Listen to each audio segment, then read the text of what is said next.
안녕하십니까. 오늘은 정부가 추진하는 의대 정원 확대와 공공의대 정책의 문제점이 무엇인지를 이야기해보는 시간을 갖도록 하겠습니다. 지방에 있는 병원에는 의사와 간호사를 구하기가 어렵다고 합니다. 공공병원 간호사들은 코비드-19 이후에 퇴사율이 더 높아졌다고 하죠. 그런데 정부는 이러한 문제들에 대한 해결책으로 의대와 간호대 정원을 늘리고 공공의료를 전담할 의사를 키우는 공공의대를 만들겠다고 합니다. 지방에 일할 간호사가 부족하면 간호대 정원을 늘리고 의사가 부족하면 의대 정원을 늘리는 식의 정책, 공공의료 인력이 모자라면 공공의대나 공공간호대를 만들면 된다는 식의 정책으로 이 문제들이 해결이 될 수 있을까요? 2020년 간호대학의 1학년 정원은 전국적으로 2만 명이 넘습니다. 여자 입학생이 90% 가까이 되는 점을 고려해 봤을 때 태어난 해에 여자 13명 중 1명이 간호대에 진학하는 셈이 됩니다. 그런데 이렇게 간호사 정원을 늘려서 지방의료원과 종합병원들의 간호사 인력 부족이 해결이 되었을까요? 의대 정원 확대와 공공의대에 대한 이야기를 하면서 간호대 정원 확대 정책에 대한 이야기를 하는 데에는 이유가 있습니다. 바로 이 정책의 실패를 통해서 의대 정원 확대와 공공의대 정책의 허화시를 알 수 있기 때문입니다. 즉, 단순히 의사나 간호사 수만 늘리는 정책으로는 문제를 해결할 수 없다는 말입니다. 그런데 2018년 보건복지부는 국립공공의료대학원을 설립한다는 내용이 포함된 공공보건의료 발전 종합대책을 발표합니다. 정부가 추진하고자 하는 방향대로 한다면 공공의대는 오히려 부실한 교육, 불필요한 혈세 낭비 등의 다양한 사회적 문제를 파생시킬 가능성이 높습니다. 그렇다면 정부의 공공의대 정책이 무엇이 문제인지 말씀드리겠습니다. 먼저 의대를 설립하고 운영하기 위해서는 많은 준비가 있어야 합니다.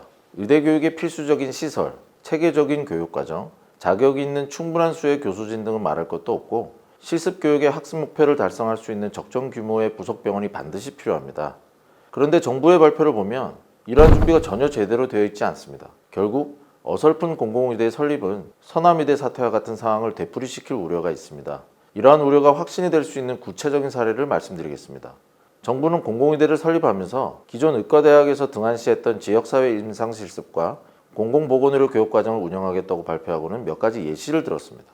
의과대학이 다른 대학과 비교하여 2년 더 많은 6년의 교육기간을 가지는 이유는 4년만으로는 충분한 의학 지식에 습득이 어렵기 때문입니다. 그래서 최근에는 기존 의학과에 편성되어 있던 기초의학 과목들의 상당수를 의학과 시기부터 교육시키는 학교도 늘어나고 있습니다. 4년제를 유지하는 의학 전문 대학원들의 경우에는 6년제인 의과대학에 비해 더욱 빡빡한 학사 일정을 유지할 수밖에 없습니다. 공공의대 역시 의전원이기 때문에 4년 동안 기존 의학교육만 하기에도 빠듯한 일정인데 그 4년의 기간을 더 쪼개서 위 예시에 나온 내용들을 모두 가르치는 것은 불가능합니다. 그럼에도 불구하고 정부가 설립되는 공공의대의 학사 일정에 위 교육들을 추가한다면 기존 의학교육과 공공의료 관련 교육 모두가 부실한 교육으로 전락할 가능성이 높습니다. 즉, 정부의 계획은 현실성이 없다는 말입니다. 문제의 원인을 정확하게 알아야 답도 정확히 찾을 수 있습니다. 의사수 부족이 문제의 원인이 아니기 때문에 의대 정원 증원과 공공의대 설립으로는 정부가 원하는 공공의료 발전과 지역의료 서비스 향상을 이룰 수 없습니다. 그렇다면 과연 무엇이 문제일까요? 먼저 제대로 된 의료 서비스의 제공은 의사 한 명만 있다고 가능한 것이 아닙니다. 의료는 의사뿐만이 아니라 간호사, 간호조무사, 방사선사, 임상병리사 및 진료 지원 인력 등 다양한 인력들에 의해 제공되죠. 그런데 지방에는 의사만큼 간호사를 비롯한 이러한 진료 지원 인력도 부족합니다.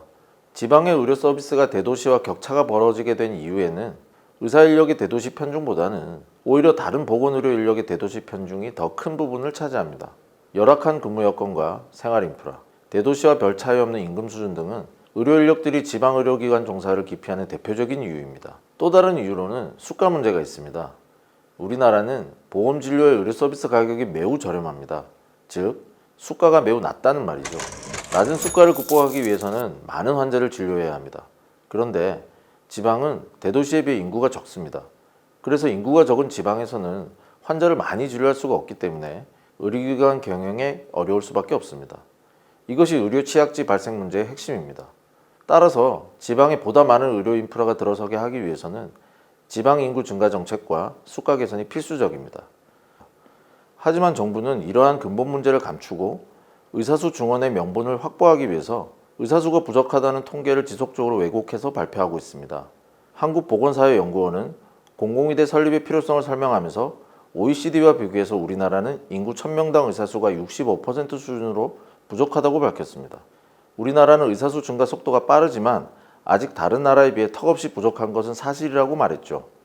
이것은 결론을 먼저 정한 뒤에 그에 부합하는 통계만을 보여주면서 사실을 왜곡하는 행위입니다.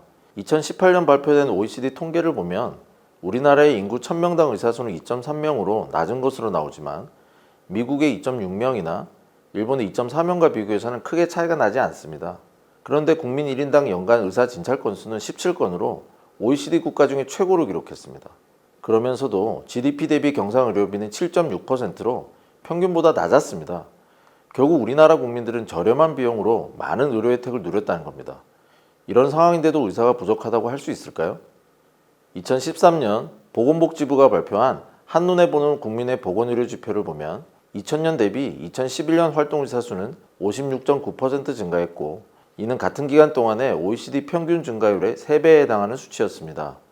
또한 2013년 경희대 의료경영학과 김양균 교수가 발표한 향후 10년간 의사인력 공급의 적정 수준이라는 연구보고서를 보면 우리나라 인구 1000명당 활동의사 수는 빠르면 2023년, 늦어도 2025년에서 2026년 사이에 OECD 국가 평균 수준에 도달할 것으로 예측됐고 의대 정원을 늘리면 2025년부터는 초과 공급될 것으로 전망했습니다.